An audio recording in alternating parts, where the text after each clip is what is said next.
Boa noite, pessoal. Tudo jóia? Tudo bem? Coitadinho, as crianças ficam escutando o choro, não é fácil.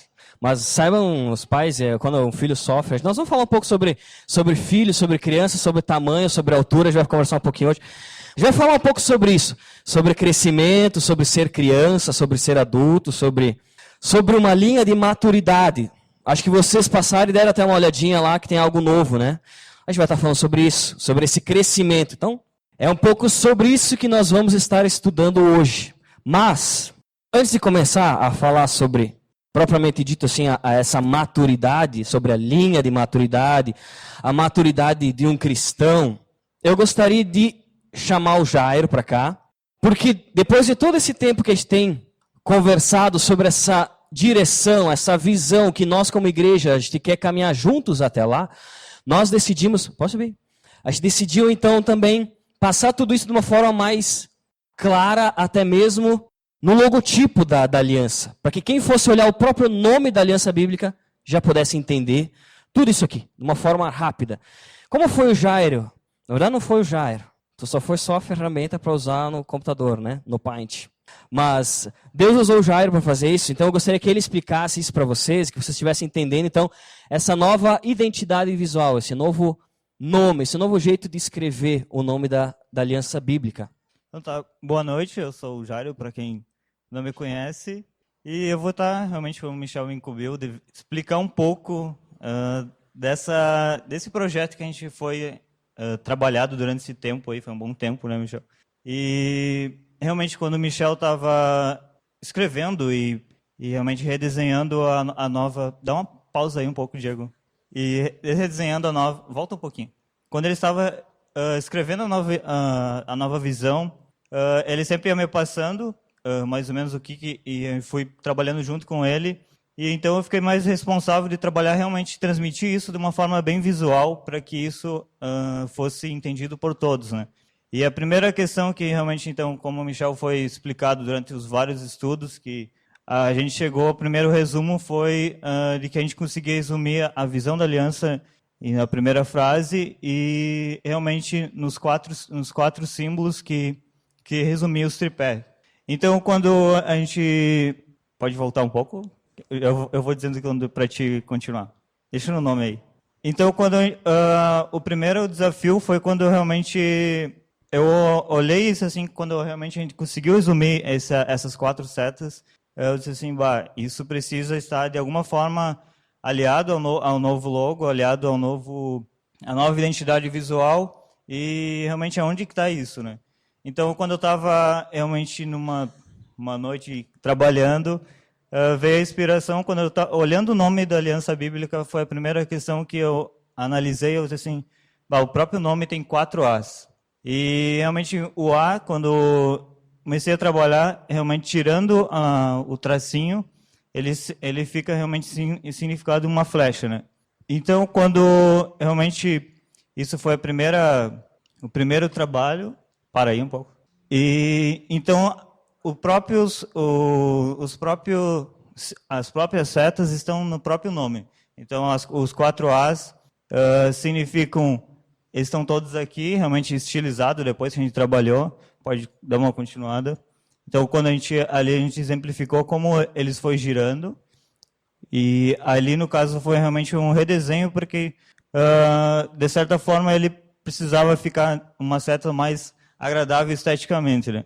Através disso, eu queria trabalhar, então, essas 4 setas, realmente foi só uma introdução, eu precisava trabalhar isso num símbolo só, né? E como a própria frase fala ser semelhante a Cristo, a primeira questão que eu vejo assim que a gente resume toda a visão em uma única seta. E realmente então eu comecei a tentar trabalhar e buscar uma representação que conseguisse unir as 4 setas em uma única. Então esse foi o desafio maior, assim, realmente, e uma realmente busca e orando a Deus também que Ele realmente conseguisse transmitir isso. Então, foi na primeira de vários testes e vários desenhos, através da estilização, e vocês podem ver através da animação que ele vai, quando eu conseguir encaixando as próprias... Dá um play. elas unem em uma única seta. Então, tipo, as 4 setas se unem e depois realmente a gente trabalhou adicionando, então, um arco, que realmente significava a aliança, né? Então, ela é uma seta dentro da aliança, como o próprio nome da aliança bíblica, né? Então, esse é o novo logo, que esse tem o conceito de realmente uma única seta, que significa, né, ser semelhante a Cristo, que é realmente apontando para ele, e uma flecha realmente e a aliança bíblica, né? Mais ou menos realmente. Então, os próprios as também ficaram cortados para realmente ficar mais esteticamente agradável e, resumindo, mais ou menos seria isso, né? Obrigado a todos. Né? Obrigado, Jairo. O Jairo disse que trabalhou não para ficar bonito, mas para ficar bom. Então, a pergunta é, ficou bom? Eu acredito que sim. Esse é o novo logo, então, da Aliança Bíblica, que resume a visão. Quando a gente olha para aquele símbolo inicial, aquele primeiro símbolo, a gente pode ver várias coisas, né? Mas, basicamente, é uma flecha que aponta para cima, que aponta para Cristo. E nossa função como cristãos é apontar para Cristo, é ser semelhante a Cristo. Por isso que eu pedi para o Jairo explicar isso, para que a gente pudesse estar entendendo que quando a gente está caminhando em uma direção, a gente precisa saber exatamente onde que a gente está pisando e para onde que a gente vai, e tudo precisa caminhar para lá. Até mesmo uma representação gráfica, né, do nome, o nome da Aliança Bíblica aqui em Bento Gonçalves. E o mais curioso disso tudo que me deixou assim, puxa, Deus faz umas coisas que não dá nem para explicar, porque a ideia das flechas, elas vieram antes mesmo de trabalhar o próprio nome. E tu vê que no próprio nome da Aliança Bíblica já estavam lá as 4 flechas que formariam a base da visão. Eu pensei, puxa vida, né? Por isso que eu digo que não foi o Jairo que fez, não foi ninguém que fez, mas foi Deus que conduziu. Então vocês vão estar vendo isso em materiais, espalhado por aí, mas que a gente possa estar lembrando, sempre que olhar isso, só serve para que a gente possa estar lembrando que a nossa função como cristão, como membros e essa igreja, essa aliança bíblica aqui em Bento Gonçalves, precisa ser repleta por cristãos que apontam para Cristo. Essa é a nossa função. Entendido? Joia? Bacana? Se vocês não gostaram, daí já é outras conversas, pode conversar com o Jairo, viu? Quem se incomodar, eu passo o telefone dele, daí pode conversar, não tem problema nenhum. Diguinho, pode colocar a apresentação? Isso aí. Então tá. Dito isso, depois de a gente ter conversado sobre as flechas e ter visto tudo como se encaixa um quebra-cabeça, tipo Lego, que a gente vai montando, faz uma única flecha. Hoje a gente vai conversar sobre o último ponto dessa série dos nossos estudos de ser semelhante a Cristo, que tem a ver com a maturidade de um cristão.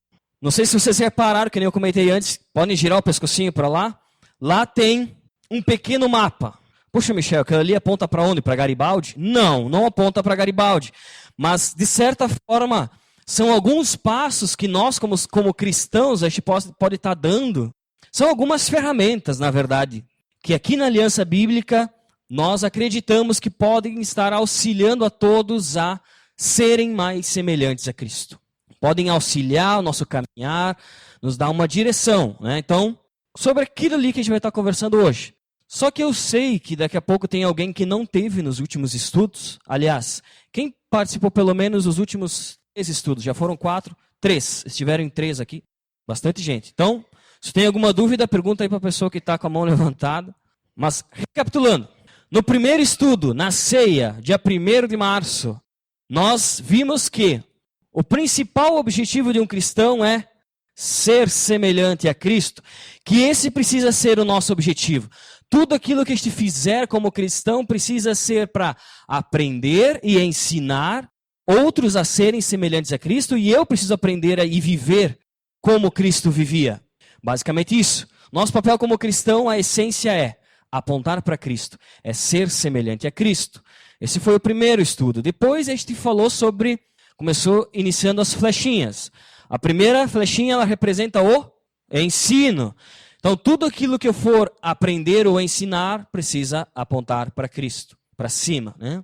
As 2 outras, que são os outros as da Aliança Bíblica, que agora você sabe que apontam uma para a outra, formam a parte do relacionamento. Então, uma flecha apontando para a outra, um indo na direção do outro, se relacionando com amor. Nós seremos conhecidos como cristãos, como filhos de Deus, seguidores de Jesus, pelo amor que existe nos nossos relacionamentos. E a última flechinha que a gente viu, então, domingo passado, é a flecha que significa o ministério. Então, ela aponta adiante.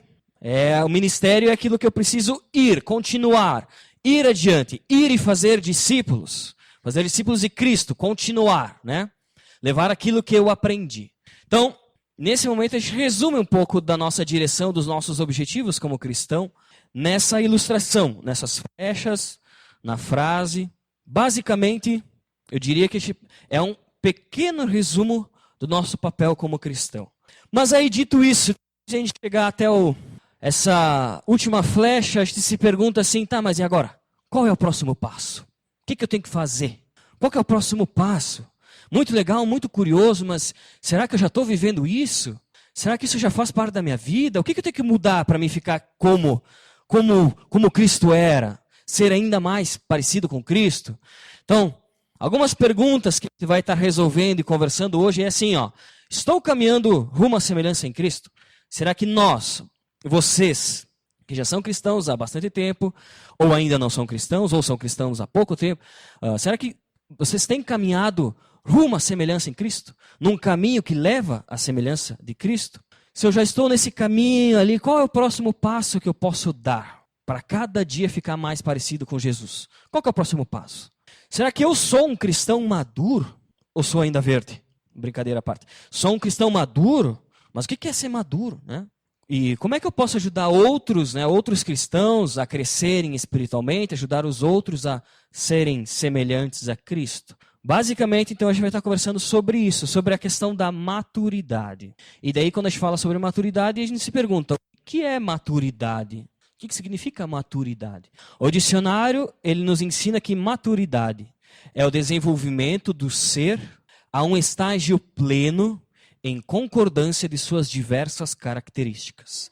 Maturidade é quando algo está pronto, finalizado, digamos assim, está no estágio pleno, atingindo a essência, o máximo daquilo que ele pode ser, quando ele fica pronto, muito pronto para ser aquilo que ele foi criado para ser. Por exemplo, quando a gente diz que uma fruta está madura, é porque ela já está pronta para comer, porque ela está pronta, ela está ali perfeita. Não tem mais nada, ela já passou por muitos estágios, ela está pronta, está madura.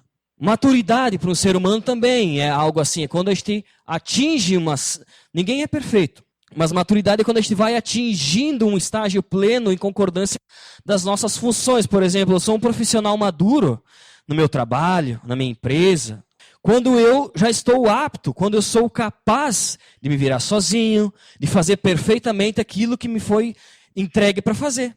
Eu cumpro com os meus objetivos, com aquilo que foi me colocado de uma maneira perfeita. Aí é a maturidade. Agora, se o cara não consegue cumprir com tudo isso, ainda está aprendendo, ele ainda não é maduro. Dá para entender? É um pouco complexo isso. Eu acho que de todos os estudos, eu acho que esse aqui é o mais difícil. Então, se vocês tiverem alguma dúvida, levantem a mão, não tenham medo, né? Mas maturidade é isso, então. É o desenvolvimento do ser a um estágio pleno, em concordância com aquilo que ele foi criado. Nós, que somos cristãos, que fomos criados para sermos semelhantes a Cristo, quando a gente atinge o estágio pleno e a gente se torna maduro, significa que nós somos semelhantes a Cristo. Um cristão maduro, então, é aquele que se assemelha a Cristo. É aquele que atingiu o ápice, que na maioria das vezes, porque ninguém é perfeito, como eu falei antes, age como Cristo agia. Ele faz, pensa e se relaciona como Cristo se relacionava, ou como Cristo vivia, na maioria das vezes, porque nós não somos perfeitos, né? Então, a ideia é que o cristão precisa ser maduro, precisa buscar ser semelhante a Cristo. E lembra que eu estava falando antes sobre as crianças? Eu tinha até criança, acho que o filho de vocês estava chorando, eu tinha batido o rosto na porta. Isso é terrível, isso é terrível. Falei para vocês das boladas, né? Quando a gente é criança, o que a gente mais quer fazer na vida, o que quer? Sabe me dizer? Eu posso dar vários exemplos. Quando eu era criança, eu falei antes, eu queria jogar bola junto com meus pais, com meu pai, né, com o pessoal ali, os amigos. Eu queria ser assim, sou adulto, vou jogar bola com eles, né? Queria tirar a carteira de motorista. Nossa, quando tirasse a carteira de motorista, ia ser o auge. Muitos ainda nem tiraram a carteira de motorista, estão esperando para ser maduros para tirar a carteira de motorista. Tu, quando tu era criança, o que tu queria, assim, tipo, que tu via? Toda criança, ela é assim. Criança não gosta muito de ser chamada de criança. Às vezes eu brinco e digo, essa aqui tu não é mais criança, tu já não é mais pequena, tu é média. Agora tu já é média. Que ninguém gosta de ser chamado de criança. Seu crianção. Ninguém gosta. Nenhuma criança gosta de ser chamada de criança. Porque o anseio da criança é ser como o adulto é. Fazer aquilo que o adulto faz. Se desenvolver, crescer, poder dirigir um carro, poder ser preso, não, mas poder fazer as outras coisas que competem aos adultos, as responsabilidades, os benefícios, os deveres também. Então a criança, ela cresce com esse... Quem é pai sabe que criança quer... Todo mundo foi criança, todo mundo sabe que não aguenta a hora de crescer, ter liberdade, viver do jeito que eu quero viver, né? Criança não gosta de ser muito chamada de criança. E também, se uma criança não cresce, se uma criança continua ficando pequenininha, não se desenvolve com o passar dos anos, do tempo, aí a gente começa a ficar meio preocupado. Aí os pais começam a ficar meio preocupados. Tem alguma coisa errada? Quando uma criança demora muito para caminhar, demora muito para fazer tal coisa, demora para se desenvolver e crescer, alguma coisa nos deixa preocupados porque está errado ali alguma coisinha. Eu também quero levar isso, então, como desejo para todo cristão. Nós, daqui a pouco, alguém que recém se converteu, que há pouco tempo conheceu a Cristo, o desejo dele é se tornar o quanto antes mais parecido com Cristo. E se um cristão não se desenvolve e continua andando como criança, não se desenvolve na fé, não amadurece espiritualmente, tem um problema também. Assim como uma criança que não cresce com o passar do tempo, um cristão que não amadurece, um cristão que não cresce, tem um problema. Um grave problema. O cristão não foi feito para ficar sempre vivendo como criança, né? Gostaria que estivesse abrindo a Bíblia então em Efésios, de novo Efésios 4, a gente já leu esse versículo inúmeras vezes já nesse mês. Mas Efésios 4, a partir do versículo 11, de novo, esse texto ele dá um resumo dessa nossa direção como cristãos, né? Efésios capítulo 4, do versículo 11 em diante até o 15, né?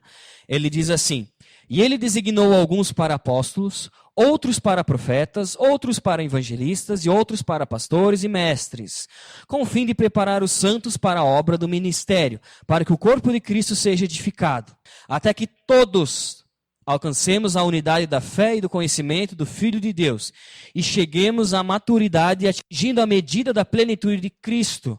Até aqui, então, até esse ponto, dá um resumo da função dos ministérios, da função dos dons, da importância de servir, né, do ministério, e também do objetivo, que é todos chegarem à maturidade, à estatura, atingindo a medida da plenitude de Cristo.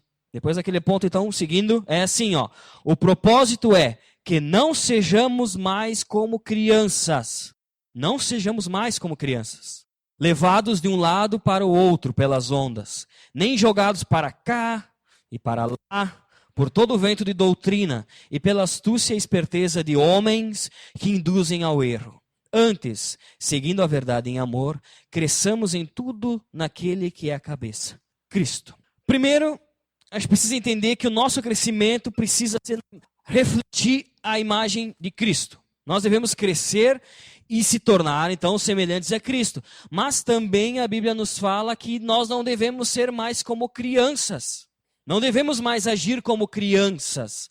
A gente não pode mais ser como criança.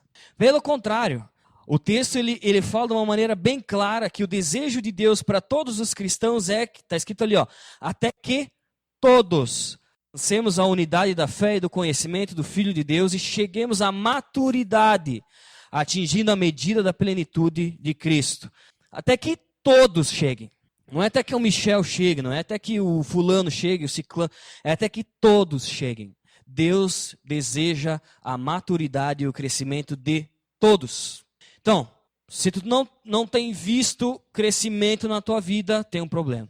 Porque o que Deus quer é o crescimento, é a maturidade de todos cristãos, até que cheguem a Cristo. fica um pouco complicado. Daí a gente começar a falar sobre maturidade, medir essa maturidade. Eu até lembrei de alguns exemplos assim, e um que me veio à cabeça foi que em algumas casas, até mais na Europa e nos Estados Unidos, você já viu aquelas paredes que o filho chega lá e marca, né? Marca na parede a altura. Daí vai passando os anos, vai lá, vai marcando e vai vendo o crescimento da criança na parede, né? Algumas casas até marcam até a altura do pai, assim. Aí a criança está aqui e o pai está aqui em cima. Eu gosto de pensar nessa ilustração no sentido que, se nós pudéssemos mesmo marcar a nossa estatura hoje e saber que o nosso alvo é Cristo, quanto falta para a gente chegar lá? Quanto falta para vocês chegarem lá? Falta muito? Falta pouco? Quanto falta? Qual que é a nossa medida? Falando sobre maturidade ainda, acho que é mais fácil a gente dizer o que não é maturidade. Quando a gente pensa em maturidade, até como eu disse, a nossa vida pessoal, profissional, sentimental, e aí vai. A gente tem vários conceitos. Eu queria estar refletindo sobre a Bíblia um pouco diferente no significado da maturidade, principalmente a maturidade espiritual de um cristão. Então, para dizer o que é maturidade, eu gostaria de começar, então, falando o que não é maturidade, né? A maturidade, ela não tem a ver com a idade. Maturidade espiritual não tem a ver com a idade do indivíduo, a idade do cidadão. Tem muita criança que é mais madura que muitos adultos aí. Tem muitos jovens que são mais maduros que muitos adultos. Tem muitos jovens, adolescentes, crianças não digo, mas é meio complicado de dizer, mas que já passaram tantas experiências com Deus que são mais maduros que muitos cristãos adultos. Isso é verdade. Na área espiritual, a maturidade não é medida pela idade, não é medida pelo fio branco do cabelo ou do bigode. Não é a idade da pessoa, mas ela pode ser sim influenciada pelo tempo de caminhada com Cristo. Então tem alguns jovens que crescem na igreja e têm um tempo de caminhada com Cristo muito mais longo que outros adultos e que isso facilita eles serem mais maduros, não quer dizer que sejam maduros. Mas a maturidade não tem a ver só com a idade do número. Profissionalmente, pessoalmente, sim, com o passar dos anos a gente aprende muito com a vida, mas espiritualmente o que mais importa é o tempo que nós passamos com Deus, não é a nossa idade, né? Então, gostaria que vocês abrissem em 1 Timóteo 4, no versículo 12 até o 13, isso aí é Paulo afirmando para Timóteo, algo que todo jovem já conhece. 1 Timóteo 4, capítulo 12, do versículo 12 diz assim, ó: ninguém o despreze pelo fato de você ser jovem, mas seja um exemplo para os fiéis na palavra, no procedimento, no amor, na fé e na pureza. Então não é porque a pessoa é jovem que ela não tem o dever de ser madura, de crescer, de ser um exemplo na palavra, no procedimento, no amor, na fé e na pureza. Não é. Nenhum jovem tem desculpa para isso. Nenhum jovem tem desculpa para ser rebelde, né?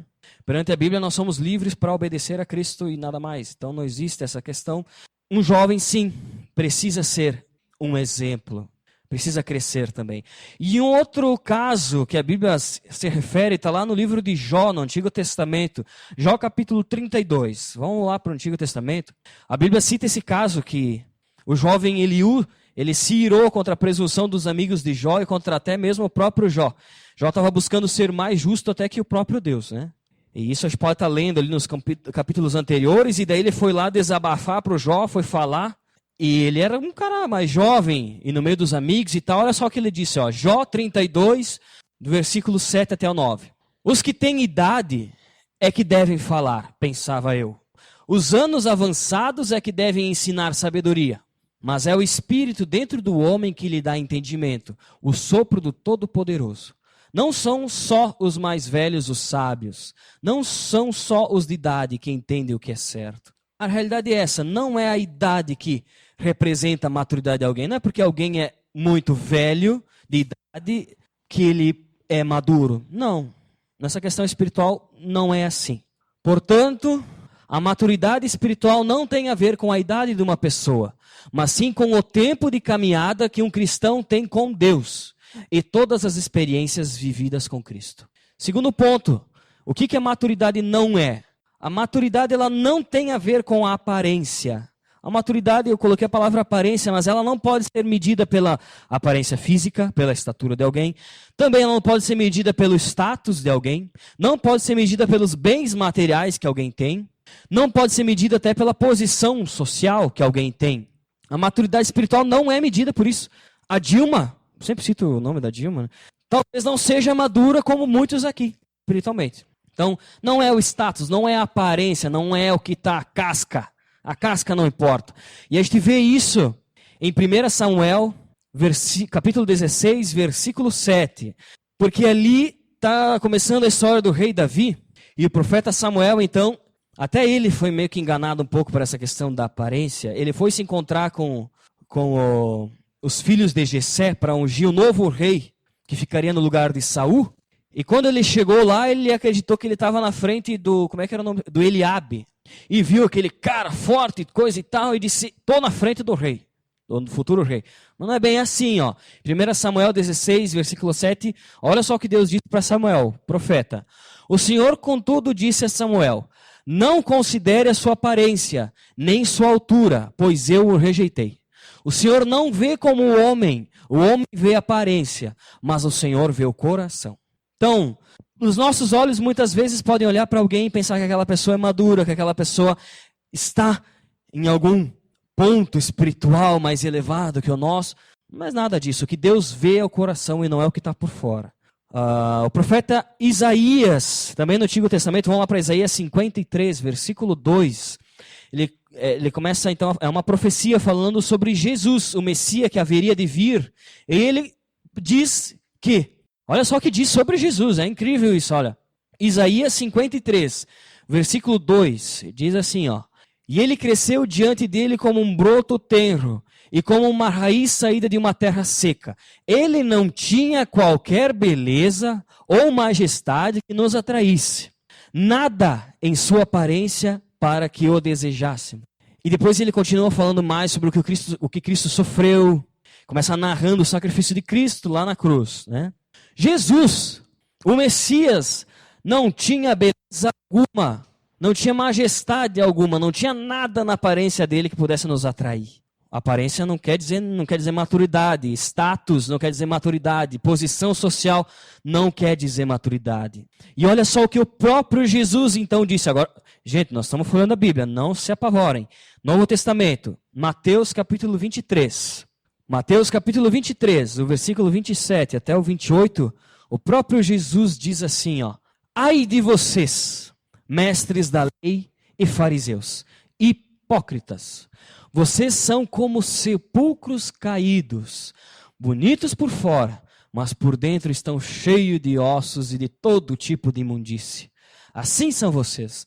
Por fora parecem justos ao povo, mas por dentro estão cheios de hipocrisia e maldade. Naquele tempo, quando tu olhasse para um mestre da lei, para um fariseu, tu ia dizer, puxa vida, se aquele cara não está perto de Deus, então que dirá eu?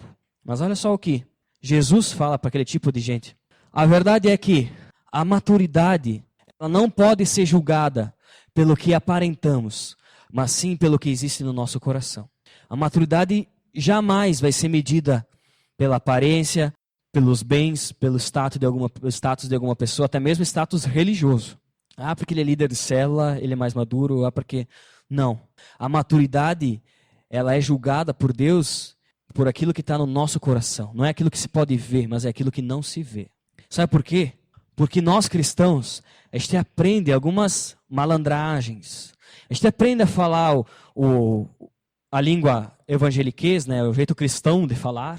A gente aprende a fazer uma máscara, muitas vezes, para usar. A gente chega aqui no domingo, chega na cela, chega para o nosso discipulador e está com aquela máscara que está tudo bem, está tudo jóia.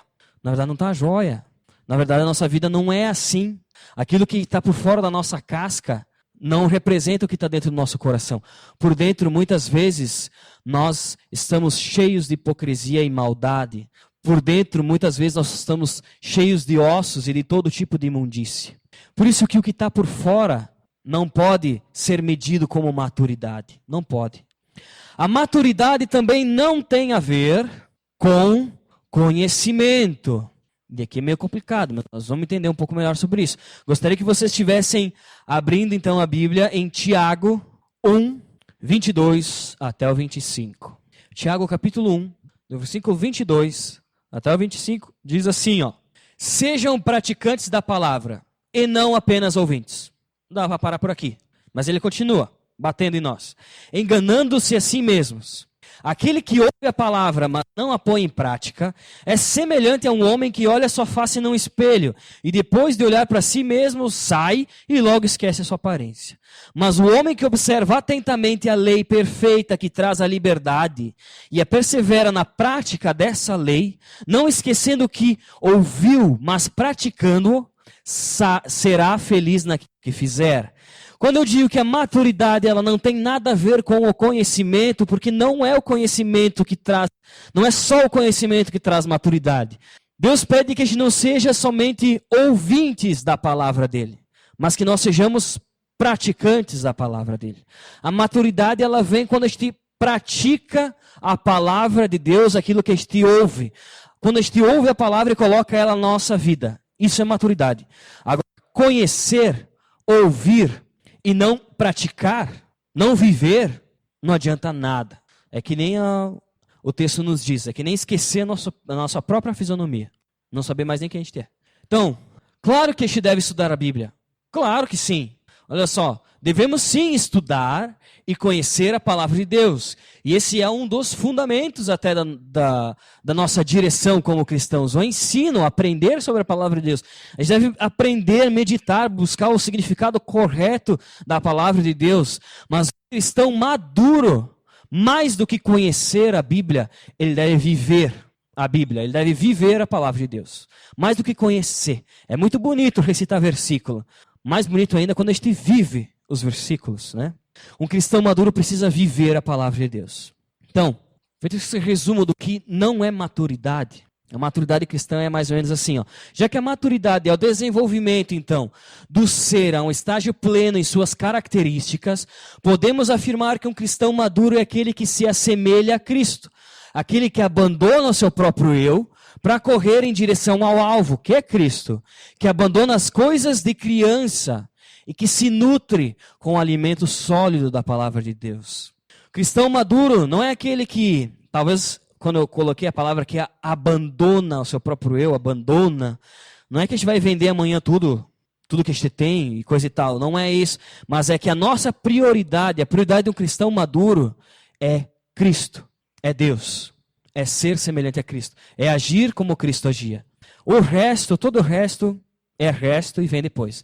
Graças a Deus pelos bens materiais, por tudo aquilo que a gente tem, por tudo aquilo que Deus nos deu. Mas a nossa prioridade precisa ser atingir a estatura de Cristo. Então, maturidade é ser semelhante a Cristo. E lá em Hebreus, capítulo 5, Hebreus 5. Vamos começar lendo ali do capítulo 12, eu vou até o 6, Hebreus 6, 1. Aqui vai falar um pouco sobre essa questão, então, dos princípios elementares da palavra de Deus, da questão até mesmo a questão do crescimento, né, do que Deus espera. Em Hebreus 5, 12 e 14 diz assim, ó, de fato, embora a essa altura já devessem ser mestres, vocês precisam de alguém que lhe ensine novamente os princípios elementares da palavra de Deus. Estão precisando de leite e não de alimento sólido. Quem se alimenta de leite ainda é criança e não tem experiência no ensino da justiça. Mas o alimento sólido é para os adultos, os quais, pelo exercício constante, tornam-se aptos para discernir tanto o bem quanto o mal. Hebreus 6:1. Portanto, deixemos os ensinos elementares a respeito de Cristo e avancemos para a maturidade, sem lançar novamente o fundamento do arrependimento, de atos que conduzem à morte, da fé em Deus. Quantos de nós, a gente está aqui na aliança há 1, 2, 3, 4, 5, 6, 7, 8, 9, 10, 15, 20 mil, 14, sei lá quantos anos. E a gente ainda precisa de leite. Ainda precisa que alguém vá lá e abra a Bíblia para nós para dizer assim, ó, olha aqui, Jesus morreu por ti, não te preocupes. Né? Quantos de nós a gente precisa ainda aprender os princípios elementares da palavra de Deus? Será que não chegou na hora de a gente parar de tomar leite e comer um arroz com feijão? A Bíblia nos estimula, ela nos exorta a deixar os ensinos elementares, a passar desse estágio e buscar o alimento sólido, exercício constante de se tornar apto para discernir tanto o bem quanto o mal. Gostaria de ler mais um texto com vocês, mais compridinho, em Filipenses. Filipenses, capítulo 3, a partir do versículo 7. E aqui resume essa questão da maturidade e tudo isso que a gente tem falado. Filipenses 3, versículo 7. Começa dizendo assim, ó: Mas o que para mim era lucro, passei a considerar perda por causa de Cristo. Mais do que isso, considero tudo como perda, comparando com a suprema grandeza do conhecimento de Jesus, de Cristo Jesus, meu Senhor, por cuja causa perdi todas as coisas. Eu as considero como esterco para poder ganhar a Cristo e ser encontrado nele. Não tendo a minha própria justiça que procede da lei, mas a que vem mediante a fé em Cristo, a justiça que procede de Deus e que se baseia na fé. Quero conhecer a Cristo, ao poder da ressurreição e a participação em seus sofrimentos, tornando-me como ele em sua morte, para que de alguma forma alcançar a ressurreição dentre os mortos. Não que eu já tenha obtido tudo isso, ou tenha sido aperfeiçoado, mas prossigo para alcançá-lo, pois para isso também fui alcançado por Cristo Jesus. Irmãos, não penso que eu mesmo já o tenha alcançado, mas uma coisa eu faço, esquecendo-me das coisas que ficaram para trás e avançando para as que estão adiante, prossigo para o alvo, a fim de ganhar o prêmio do chamado celestial de Deus em Cristo Jesus. Todos nós que alcançamos a maturidade devemos ver as coisas dessa forma. E se de algum aspecto vocês pensam de modo diferente, isso também Deus esclarecerá. Não precisa dizer mais nada, desculpa por não ter passado. Mas isso é extremamente forte. Eu gostaria de voltar e ler para vocês aquela parte que diz assim: quero conhecer a Cristo, ao poder da ressurreição e a participação em seus sofrimentos, tornando-me como ele em sua morte, para de alguma forma alcançar a ressurreição entre os mortos. Gente, quantos de nós está disposto a considerar tudo o que este tem esterco perante da prioridade de seguir a Cristo? Como eu falei antes, não que a gente tem que abandonar, mas a nossa prioridade precisa ser Cristo. Precisa ser prosseguir para o alvo. Ser um em Cristo, ser como Cristo. A maturidade é enxergar as coisas dessa forma. Isso é ser maduro. A maturidade ela é proporcionada pelo tempo de caminhada que um cristão tem com Deus e pelas experiências vividas com o próprio Deus ao longo dessa caminhada. E diante de todos esses textos que a gente leu até agora, diante de todas essas perguntas, de tudo isso que a gente refletiu, a pergunta que fica é: quanto maduro eu sou? Não gostaria que vocês ficassem olhando para a pessoa que está do lado dessa vez, mas que olhassem para si mesmos e pensando assim: quanto maduro eu sou? Mas, Michel, como é que eu faço para mim saber quanto maduro eu sou? A resposta para essa pergunta é: quanto mais semelhante a Cristo, mais maduro eu serei. Então, quanto semelhante a Cristo eu sou? Quais atitudes na minha vida já são como eram as atitudes de Cristo? Aquilo que eu faço é aquilo que Cristo fazia? Que eu busco fazer aquilo que Cristo fazia, viver como Cristo vivia? O que eu preciso mudar porque ainda não é como Cristo? Quanto maduro eu sou? A resposta para essa pergunta é: quanto semelhante a Cristo eu sou? Quanto falta para mim chegar até a estatura de Cristo? Quanto falta? Quantos centímetros? Quantos metros?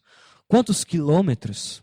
Nosso papel é ser cristãos maduros que refletem o caráter de Cristo. A maturidade de um cristão um cristão maduro, melhor dizendo, é aquele que se assemelha a Cristo. Aquele que a gente pode ver os frutos como os frutos do Espírito, o fruto do Espírito, aquilo que Cristo fazia, o caráter de Cristo, a gente vê naquela pessoa. O cristão maduro é isso, é aquele que se assemelha a Cristo. E diante dessa pergunta e dessa resposta também, agora a gente começa a entrar então nessa questão da linha de maturidade, que é o que está lá atrás, né? É um mapa de maturidade, mas também é um caminho, um pequeno caminho, uma pequena forma, talvez didática até, para que a gente possa estar aprendendo a ser semelhante a Cristo. A verdade é que todo cristão, todo mundo que está aqui na Aliança Bíblica, deve percorrer aquela linha de maturidade que está lá atrás. Todo cristão, todo mundo que está aqui. Sendo aquele que já conhece a Cristo, mas que está aqui há pouco tempo, aquele que já é um cara tão experiente, que já está dentro da Aliança Bíblica, antes da Aliança Bíblica vir a existir, mas todo mundo deve caminhar aquela linha, porque juntos, nós caminhando juntos naquela linha, vai ser mais fácil de ser semelhante a Cristo. Essa linha de maturidade, então, são alguns métodos, um modo didático para que a gente possa estar aprendendo a ser semelhante a Cristo. Eu quero estar explicando para vocês o passo a passo que está lá atrás, e depois vocês podem estar até mesmo tocando, né? O abismo ligado, então. Quantos já fizeram o abismo ligado? Levanta a mão, faz favor. Bastante gente. O abismo ligado, desculpe se eu estiver chovendo molhado aqui, mas eu vou explicar, vou falar desde o início, na verdade um pouco sobre cada passo dessa linha, né? O abismo ligado, ele é um pequeno material, algumas pequenas lições para que aquele que não conhece a Cristo possa estar começando a entender o que Cristo fez por ele. Ele explica o plano da salvação que Deus tem para o homem. Simples assim. É um pequeno início. É onde que a gente começa a descobrir como o mundo funciona e o que Deus fez por nós. O abismo ligado é isso. É o primeiro passo nessa linha de maturidade. E ele vai dizer assim, alguns temas, né? Ele fala sobre o grande vazio que existe na essência do ser humano. A gente sabe que todo ser humano é insatisfeito, que nada preenche o vazio que está nele. Também fala assim, como Deus criou o homem à sua imagem e semelhança. Fala sobre o livre-arbítrio que foi dado por Deus para o homem. Também diz como o homem vivia e como o homem vive longe do seu Criador, né? Vive longe de Deus. Quais são as tentativas que o homem faz aqui nesse mundo para tentar chegar até Deus. E como Deus enviou o seu Filho para a salvação do homem. São alguns pontos elementares. Aqui é o leitinho. São os princípios elementares da palavra de Deus. Mas isso por si só, um cristão que conhece a Cristo, que entende a palavra de Deus em base dessas questões e que vive, já é suficiente para ser salvo, né? Depois, o próximo passo da linha de maturidade vem o discipulado. O discipulado, a gente até organizou de algumas outras formas. Aqui eu estou falando para vocês de uma forma bem didática. O discipulado é um livrinho, um livro que está aqui, que eu não sei se todo mundo fez, eu acredito que menos do que as pessoas que fazem o abismo ligado. Quantos fizeram o discipulado? Levanta a mão, por favor. É bastante gente, mas menos que o abismo ligado. Então, se tu não fez o discipulado, saiba que o próximo passo na linha de maturidade é o discipulado. Eu vou explicar então o que é o discipulado. O discipulado também é um livrinho. Aqui na Aliança Bíblica a gente gosta muito de ensinar e livrinho, imprimir coisa e tal, né? Então também é um livro, também se dá em um relacionamento, em alguns encontros, que nem o abismo ligado, porque também nós gostamos de relacionamentos, né? E também é um ministério, porque é alguém que vai passar tempo com alguém, que vai ensinar, que vai compartilhar, que vai repartir aquilo que Cristo ensinou. Também é um ministério. Tudo isso envolve, né, a nossa base da nossa direção rumo à semelhança de Cristo. O discipulado são 11 lições que abordam temas como, né, o cristão pode ter certeza da sua salvação? Será que tenho certeza que eu vou para o céu? Como é que eu posso saber disso? Como enfrentar o pecado? Como abandonar algumas fortalezas, algumas coisas que a gente cresceu fazendo e que não tem como? Como a gente pode fazer isso? Também trata sobre o perdão de Deus, o poder da oração, né? E quem é o Espírito Santo, entre outros temas, né? Discipulado, então, são essas 11 lições. É uma sequência do abismo ligado, né? Depois do discipulado, vem também um outro discipulado, mas que a gente deu o nome de Vida na Vida. Mudamos o nome, mas não o sentido. Vida na Vida, o discipulado é aquela questão de se relacionar, de andar junto com alguém. Quantos aqui fazem esse discipulado dessa forma, Vida na Vida, que andam com alguém mais maduro na fé? Levanta a mão. Gente, está cada vez diminuindo, viu? Espero, quando tem certeza da salvação, eu espero que não. Vai ficar feio. Está diminuindo. Então, olha, se você fez o abismo ligado, se tu já estudou as lições do discipulado, do livrinho, aquelas 11 lições, mas não caminha ao lado de um cristão mais maduro, saiba que esse é o próximo passo. Ninguém deve andar sozinho. Ninguém. E aqui já volta para a questão do relacionamento. Vocês lembram que todo mundo foi criado, o ser humano foi criado para se relacionar, para viver um com o outro. E o discipulado é algo que existe no coração de Deus, né? É uma das formas de poder compartilhar, de poder ensinar, de poder viver e caminhar rumo à semelhança de Cristo. É onde... É mais fácil ler aqui, O discipulado Vida na Vida é o caminhar de dois cristãos, então é algo íntimo, né? É algo profundo. onde o mais maduro transmite suas experiências acerca da palavra de Deus e do seu relacionamento com Cristo, auxiliando nos conflitos e anseios de outro cristão que caminha rumo à maturidade em Cristo. A teoria do discipulado é essa. O discipulado, esse andar junto, esse vida na vida, ele é um momento íntimo, um momento de profundidade, um momento onde que essas pessoas, naquele momento ali, podem repartir as angústias, os medos, as aflições, as dúvidas. Tu pode ter alguém para repartir o teu sofrimento, para estar orando por ti. Também é um momento de prestação de contas, porque a Bíblia fala para a gente prestar contas dos nossos pecados e a gente está andando junto um com os outros. Ninguém deve andar sozinho. Ninguém aqui dentro da aliança bíblica deve andar sozinho. Se ainda tu tem alguma dúvida sobre o discipulado, mas desse vida na vida, mas tu não fez os outros passos anteriores, não se preocupe, porque é natural. A gente naturalmente vai estar entendendo o que é isso, né? Mas não é bom que o homem ande só. Assim como Deus criou Eva para Adão, para que ele não ficasse só, não é bom que nós aqui, cada um esteja só. Nós precisamos viver em relacionamento. Discipulado é relacionamento. Claro, mais ou menos, né? É um pouco complicado. Mas na caminhada a gente vai vendo que não é tão difícil assim, né? O próximo passo, então, é o batismo. Não quer dizer que venha depois, mas depois desse vida na vida, aliás, porque esse discipulado, esse caminhar junto, ele não tem validade. É algo que precisa ser constante e por toda a vida, né? Todo cristão deve andar com alguém, deve ser um discípulo, ter um discipulado com alguém mais experiente, mas também discipular alguém, né? Mas tá, no meio de tudo isso chega a hora então do batismo. Quantos aqui já são batizados? Levanta a mão. Bastante gente, viu? É isso aí. O que é o batismo então? Pode falar um por vez, viu?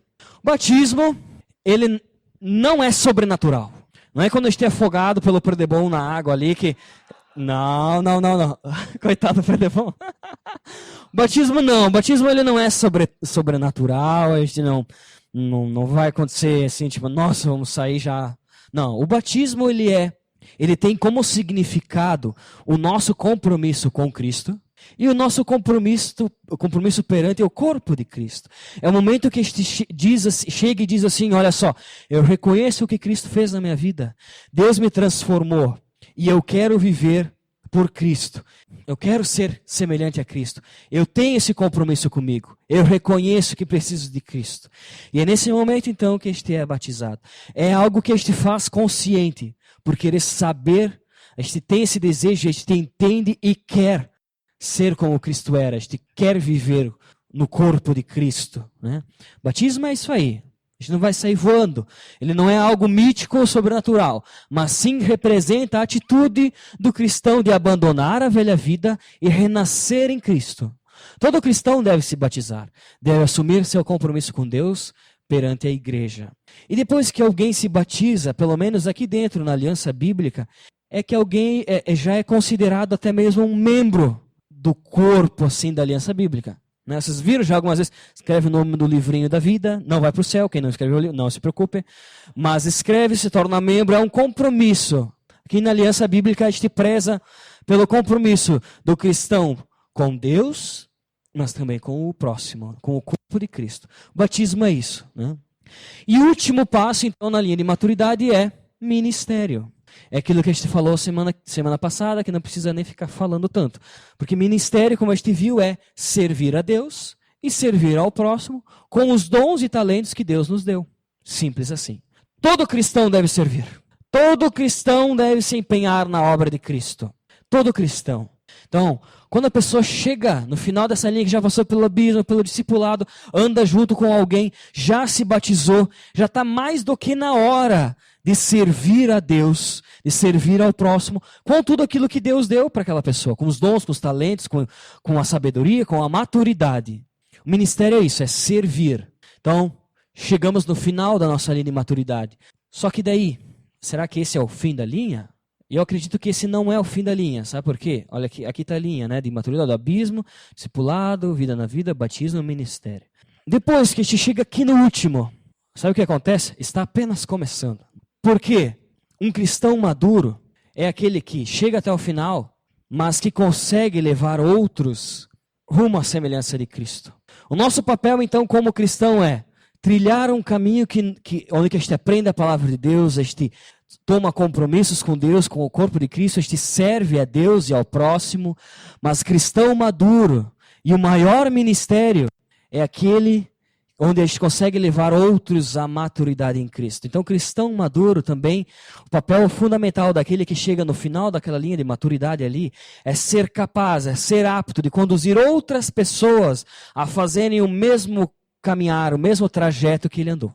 Quantos aqui já passaram por tudo isso e que hoje passam o abismo ligado, já passaram discipulado, já fazem discipulado com alguém? Levanta a mão. Quem já chegou no fim dessa linha e que já está assim? Não acaba ali. A maturidade, essa linha de maturidade, o nosso papel como cristão não acaba quando a gente chega e para num ministério. Não.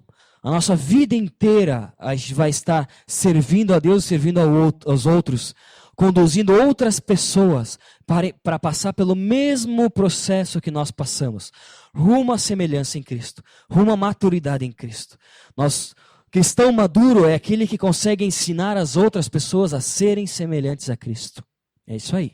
Então, a pergunta que eu quero deixar para vocês é assim: qual passo dessa linha, desse caminhar, vocês se encontram? Muitos nem começaram. Muitos já estão lá no final e já estão fazendo, levando outras pessoas a fazer esse mesmo caminho, levando outras pessoas à maturidade. Mas qual é o passo que tu precisa tomar? Qual é o próximo passo? O que tu tem que fazer para crescer? Se tu não sabia como amadurecer, se tu não sabe como crescer espiritualmente, como se tornar mais semelhante a Cristo, olha ali, nesse pequeno mapa. Se encontra, qual é a tua situação, onde que tu está, e entenda qual é o próximo passo que tu precisa dar. Rumo à maturidade em Cristo. Talvez tu tenha que ser um que tenha que, como a gente viu, tem vários que se batizaram, tem que se empenhar no ministério. E além do ministério, de servir a obra de Deus em várias áreas aqui dentro, levar outras pessoas para fazer o mesmo trajeto que vocês fizeram. Outros daqui a pouco a procurar alguém. E nessa questão de procurar alguém, procura o líder da tua cela, procura alguém que te traz aqui na celebração para começar esse trajeto. É algo que vai ser a nossa vida toda, nós vamos estar trilhando isso, né? Entendido? Linha de maturidade? Bem didático, bem simples. Quase como 2 mais 2 é 4. Tranquilo, né? Pessoal, nós chegamos então ao final da série dos estudos da nossa direção como cristão, né? Que é ser semelhante a Cristo. Eu espero que vocês tenham entendido que o objetivo de todo cristão é ser semelhante a Cristo. E que para isso nós temos alguns deveres, algumas obrigações, alguns privilégios, mas a gente tem um caminho a seguir nessa rumo à semelhança em Cristo, que é o ensino, que é ensinar, que é aprender a palavra de Deus, que é se relacionar com os outros, viver um relacionamento de amor, e o ministério, servir a Deus e servir ao próximo.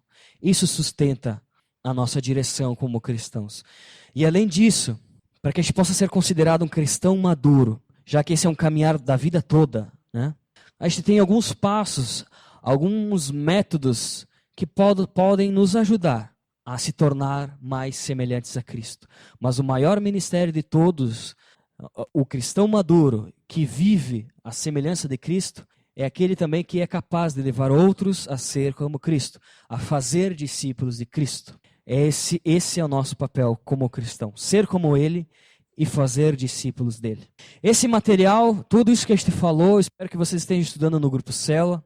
Não é algo tão complicado assim, não tem tanta novidade também, mas esse material ele vai ficar disponível para todos aqui na Aliança Bíblica, todos. A gente vai ter esse material impresso, um livro, que vai estar ali na biblioteca, todo mundo vai poder ter, todo mundo vai poder estudar, todo mundo vai poder refletir, porque essa é a direção que nós, como Aliança Bíblica em Bento Gonçalves, queremos e vamos seguir. Por isso, que todos entendam que nós somos uma igreja, queremos ser uma igreja, que busca ser semelhante a Cristo. Entendido? Tudo aquilo que a gente for fazer, que seja para ensinar sobre Cristo e que seja para que nós possamos nos tornar mais semelhantes a Cristo. Vamos baixar nossas cabeças, vamos estar entregando esse momento para Deus e tudo isso que a gente ouviu, não só hoje, mas nesses últimos 5 domingos, né? Todos esses 5 domingos e todas essas questões, Eu sei que provavelmente algumas dúvidas ficaram e existem no coração de vocês, mas entrega isso para Deus. Tenha um minutinho agora para estar conversando com Deus e dizendo: Deus, o que eu preciso fazer para ser mais semelhante a Ti? Qual é o próximo passo que eu tenho que dar para ser mais parecido contigo? Me mostra. Pede isso para Deus. Talvez você seja um cristão há muito tempo, mas não seja maduro. Talvez seja um cristão há muito tempo e maduro, mas que não tem levado outras pessoas a serem semelhantes a Cristo, a andarem pelo caminho que nós devemos andar rumo à semelhança de Cristo. Qual é o teu papel na obra de Cristo? Senhor Jesus, eu entrego a Ti, Pai, todas as palavras que foram ditas aqui, Senhor, hoje. E também em todas essas últimas semanas, todos os domingos desse mês, Senhor. Pai, realmente que, pela Tua misericórdia e pelo Teu poder, nós possamos ser uma igreja conhecida por cristãos que buscam ser semelhantes ao Teu Filho, Senhor. Pai, esse é o nosso maior desejo. É isso que nós queremos ser, Pai. É para isso que nós queremos crescer. Nós queremos crescer na direção do Teu Filho. Por isso eu te peço que o Senhor esteja novamente sondando o nosso coração. Que o Teu Santo Espírito esteja nos mostrando qual é o próximo passo que nós devemos dar para ser mais semelhantes a Cristo, Senhor. Nos dê coragem para crescer. Nos dê coragem, Pai, para abandonar o leite, a não ser mais como criança, a não ser levado de um lado para o outro e não ter uma direção. Pai, que nós possamos entender que a direção certa, a direção correta é ir na Tua direção.